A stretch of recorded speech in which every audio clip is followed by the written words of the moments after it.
और मिट्टी को ऊपर नीचे करते हैं और वो छोटे धान पौधों को लगाते हैं, घास निकालते हैं, कीड़ों से फसल को हटाते हैं, बचाते हैं, तब जा करके हमको खाना पीना मिलता है। वो कितना तपस्या करते हैं। आजकल पहले के लोग, पहले के माता पिता अपने बच्चों को पहली दूसरी बारिश में बाहर भिंगाते भी थे, छोड़ते भी थे। अब घरों में भी लोग कहते हैं, क्या बोलते हैं, हे घर में भी चप्पल पहन के चल। पहले के लोग बोलते थे बाहर मिट्टी में बिना चप्पल के दौड़ लगा। तो अब के आदमी कितना सुविधावादी हो गया, अब वो निरोगी रहेगा। तो कहने का अभिप्राय कि लक्ष्य को प्राप्त करने के लिए बहुत श्रम करना पड़ता है, बहुत तप का अनुष्ठान करना पड़ता है। यदि लौकिक सिद्धियों की प्राप्ति के लिए इतना तप, तो मोक्ष सिद्धि की प्राप्ति के लिए कितना तप करना पड़ता होगा, कितना मौन रहना होता होगा, कितना शास्त्रों का अध्ययन के लिए समय निकालना पड़ता होगा। तो इसलिए आप कम कर रहे हैं, बढ़ाइए। हो तो कहने का अभिप्राय कि विवेकियों के लिए कुछ भी कठिन नहीं है। क्यों कठिन नहीं है? क्योंकि विरक्तस्य, वो विरक्त हो गए हैं, वो वैराग्य को अपना चुके हैं। अर्थात वैराग्य को अपना चुके। वैराग्य का अर्थ क्या है? अभी बताया गया था, बताइए। वैराग्य का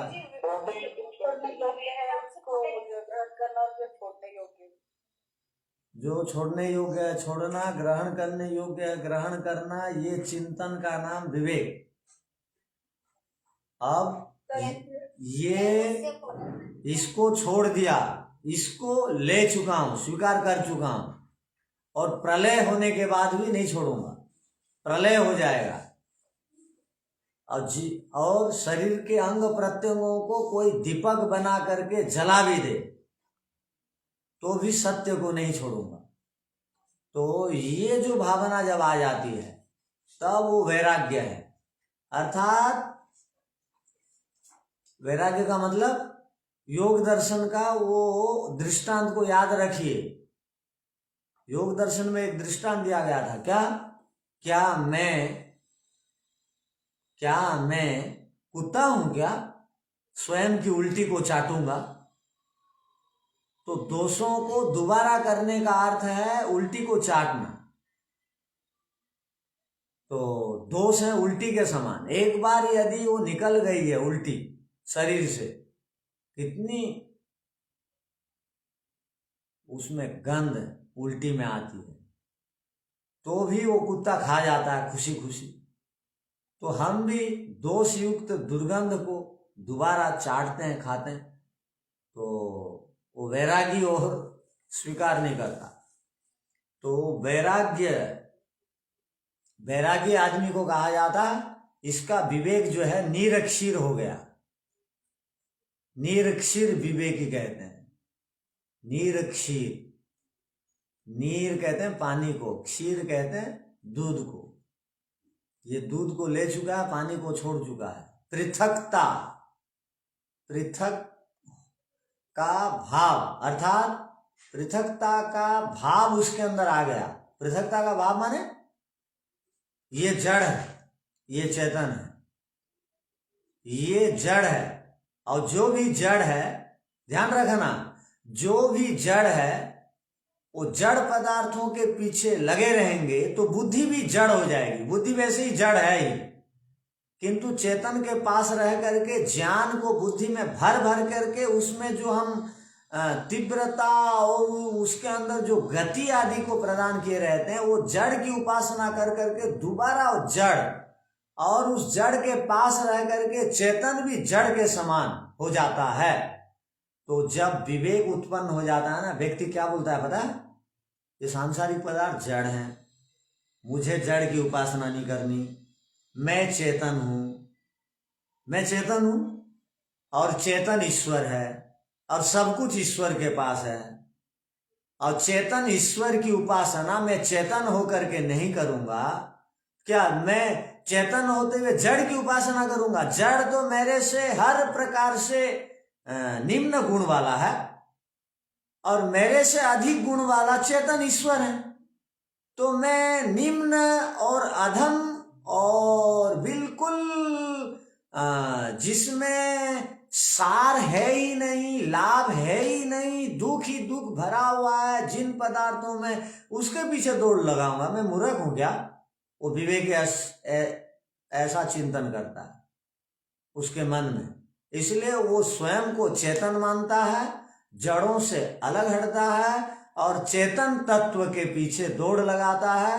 और जब ईश्वर की शरण में जाता है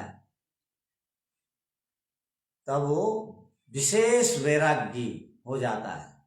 विशेष वैराग्य का भाव जब उसके अंदर आ जाता है तब और सांसारिक आकर्षणों से, सांसारिक राग द्वेष से, सांसारिक मोह से, अविद्या ज्ञान से, सांसारिक बातों में पड़ता नहीं है।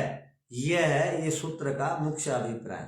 तो सूत्र का अर्थ बना विरक्तस्य, जब व्यक्ति विवेक के उपरांत वैराग्य को धारण करता है तब हेय आनम, हेय को उपादेय समझता है। और जो उपादेय माने संग्रह करता है, ग्रहण करता है, और जो छोड़ने योग्य है,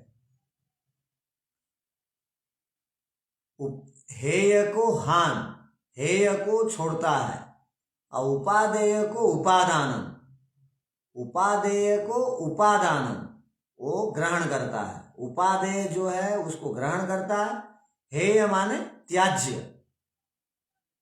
हेय माने त्याज्य। और योग दर्शन में हेय माने क्या कहा गया था? दुख। हाँ, हेयम दुखम, दुख जो है हेय, छोड़ने योग्य, माने संसार दुखमय है, इसलिए संसार को वहां पर दुख कह करके हेय कहा गया था। तो हेय हानम, हेय को हानम माने छोड़ो, और उपादेय माने ग्रहण करने योग्य को उपादानम माने ग्रहण करो, संग्रह करो। ये सूत्र का अर्थ है। किसके समान? हंस के समान। हंस जिस प्रकार खीर को ग्रहण करता है, दूध को, और हेय पानी को हेय समझता है और हानम छोड़ देता है, उसी के समान ये सूत्र का अर्थ था। अब इस पर और भी विचार किया जा सकता है। ठीक है। ओ